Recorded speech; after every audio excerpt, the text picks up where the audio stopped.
There exists a curious legend among the people of South Africa. Although somewhat obscure now, it was prevalent during the late 19th century colonization of Africa, which saw the construction of railways across the countryside for the transport of workers. This is the legend of the witch trains. Ordinary-looking trains, but staffed by the debased servants of a powerful being generally thought to be a witch, or, sometimes, even thought to be multiple witches. These trains would appear to people traveling alone at night in the countryside and take them aboard, never to be seen again.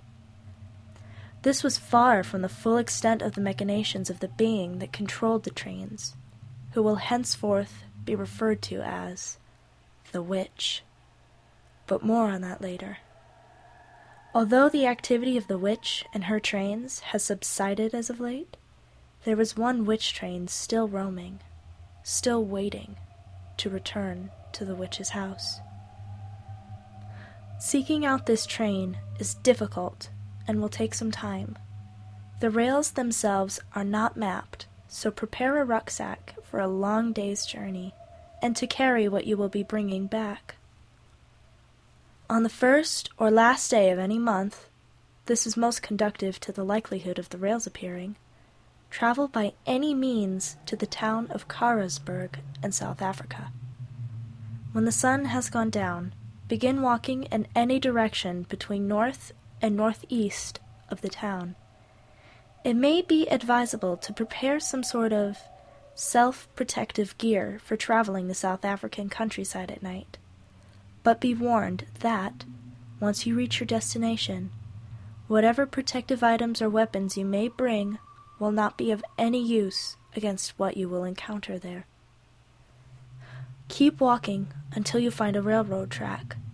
Inspect it carefully to ensure that it is not merely an ordinary track. The track you are looking for will be in excellent condition, and if you look closely, the ground beneath the track will be completely undisturbed. There should be no difference between the ground beneath the track and nearby uncovered ground. Walk in either direction along the track. It should take no longer than an hour for you to reach the station. In stark contrast to the track, the station is a hovel. You will find the few small buildings completely deserted, and all but one have been burnt to the ground. The one that remains standing is a blackened, rickety, wooden shack, though the single front doors appear brand new. A sign nailed to it reads, "Staff Only." In older days, this station would have actually had staff. The station hadn't been burned, either. The witch trains didn't just stop abducting people of their own volition. The train you were looking for will stop here for you soon, but to make proper use of it, you need something from the staff room. No matter what you try, the door will not open for you.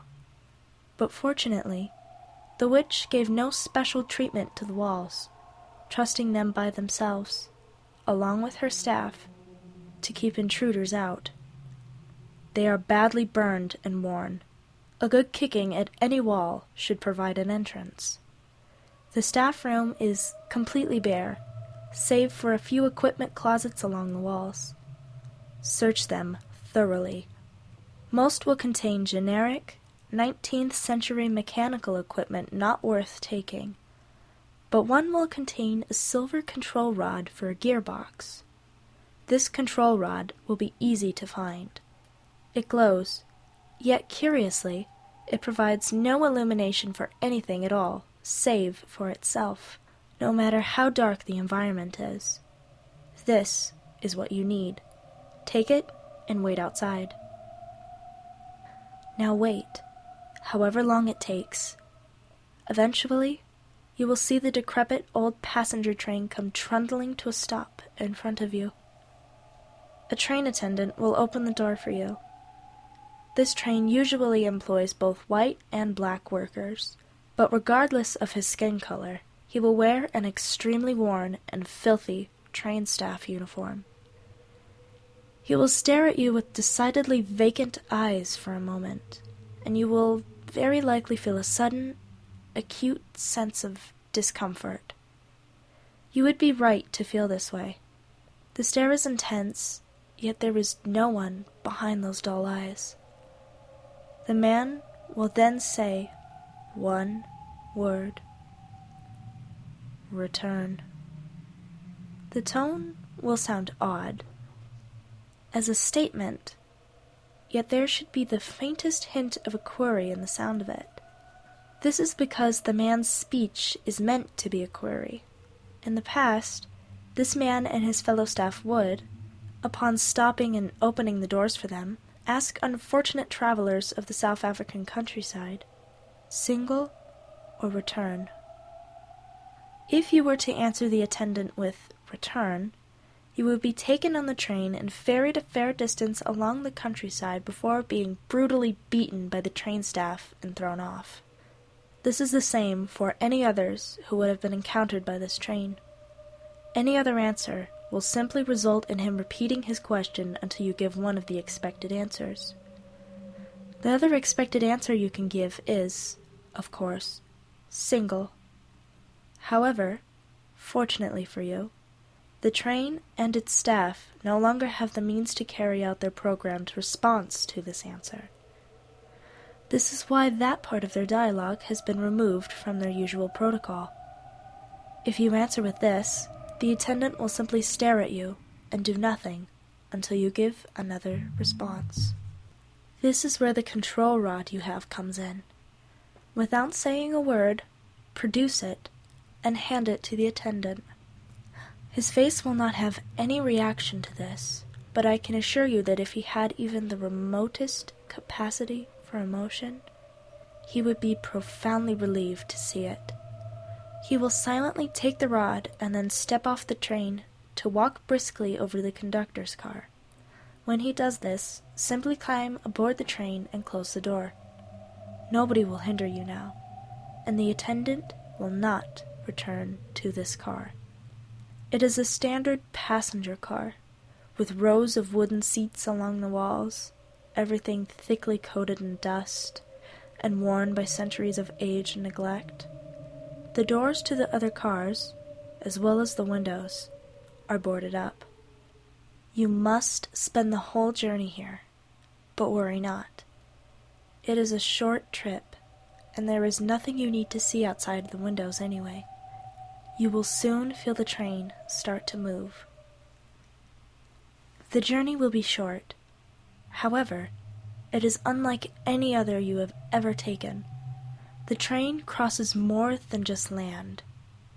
Indeed, it crosses more than space. But let's not dwell on that for now. You will not feel anything during the transition, nor will you feel anything when the train arrives at the destination. However, it is extremely important that you do not open the door until you are absolutely certain that the train has arrived. The transition is lethal to unprotected human life. To tell if the train has arrived, first wait 10 minutes. This is the longest it will take to enter the transition. Then periodically tap the boarded-up window with your finger. A hollow knocking sound will indicate that you have arrived, whereas if your finger produces a dull thud, as if you are tapping against a completely solid object, you have not arrived yet. Disembark as soon as you are sure the train has reached its destination. As you step off the train, you will find yourself on a barren, rocky plain, surrounded by a thick mist. Probably the first thing you'll notice is the large number of rotting human bones scattered across the area. The witch, in its activities on Earth, made a large number of servants. It also made a large number of enemies. The bones that profane the grounds here belong to both camps. The battle that made such an acropolis of this place is also the reason for the abrupt disappearance of the witch trains and new reports of them. A short distance away, not obscured by the mist, you will see a dilapidated church of white stone. Staying close to the edge of the fog, but being very careful not to lose sight of the church, make your way there. This part is important. You must keep a close eye on the church, for you will soon see a small crowd emerge from it and start approaching the train. These are more of her servants. As soon as you see them, immediately run into the fog as far as you dare, but do not lose sight of the church. This place is not a natural part of our world, and consequently, the geometry of the land is abnormal.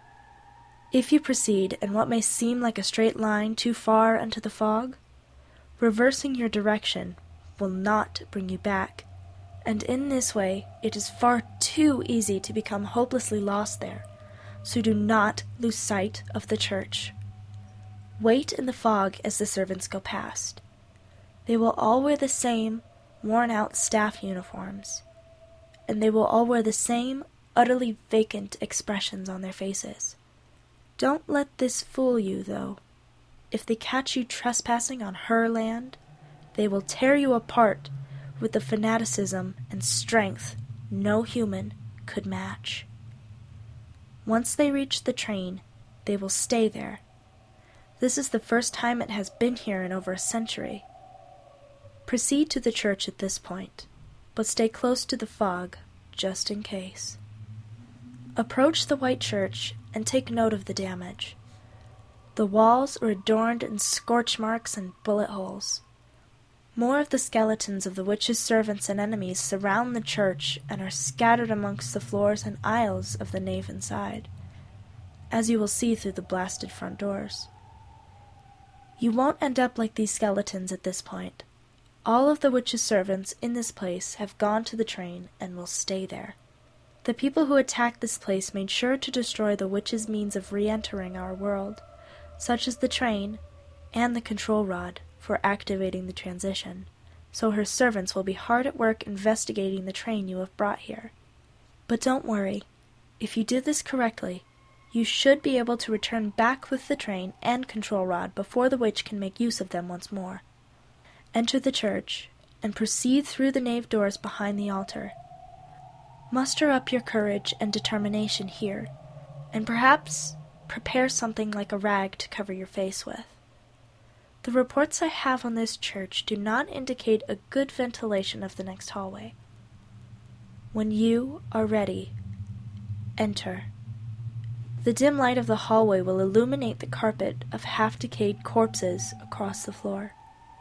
On the walls, you will see the sources of these dim lights. Small globes wired into the distended mouths of rows of mutilated heads attached to bizarre machinery set into the walls. Unlike the previous areas, most of these bodies belong to her enemies, not servants, ambushed and slaughtered here when they tried to make their way to confront the witch herself. Walk as quickly as you can through this hall while being careful not to trip. There is certainly no need to take your time here. You may notice that a few of the light globes are dark. Consider the bearers of those lights extremely lucky, for the truth is that these light globes are powered by the electrical signals in the brains of these heads, kept alive by the arcane machinery that supports them. Try not to dwell too much on their fates. You should save your mental fortitude for the trials ahead. And don't attempt to turn any more of these lights off. The witch is coming very soon, and if you do not escape, many more people in our world, including you, will end up like this. My information on this place is based on the accounts of a few who attacked it over a century ago and managed to escape.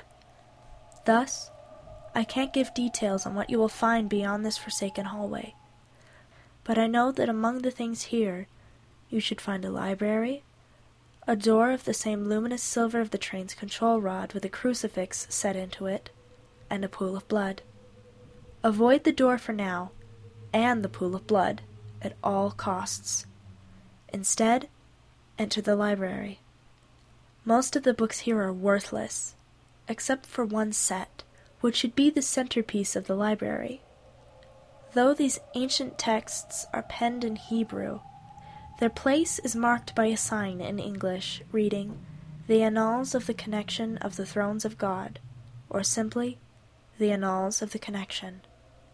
In layman's terms, this odd phrase refers, essentially, to telepathy. These are what you are looking for.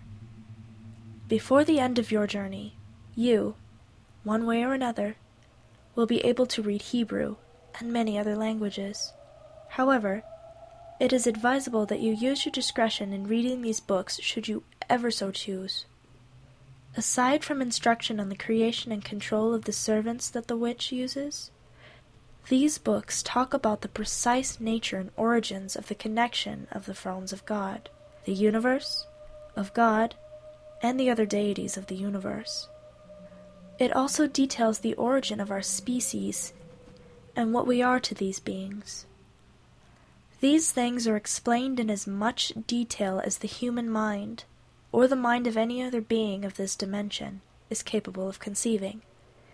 And it is reported that an alarming majority of those who have read these texts were unable to reconcile themselves with the bleak truth of our existence, and would suffer insanity or depression at the least, often committing suicide.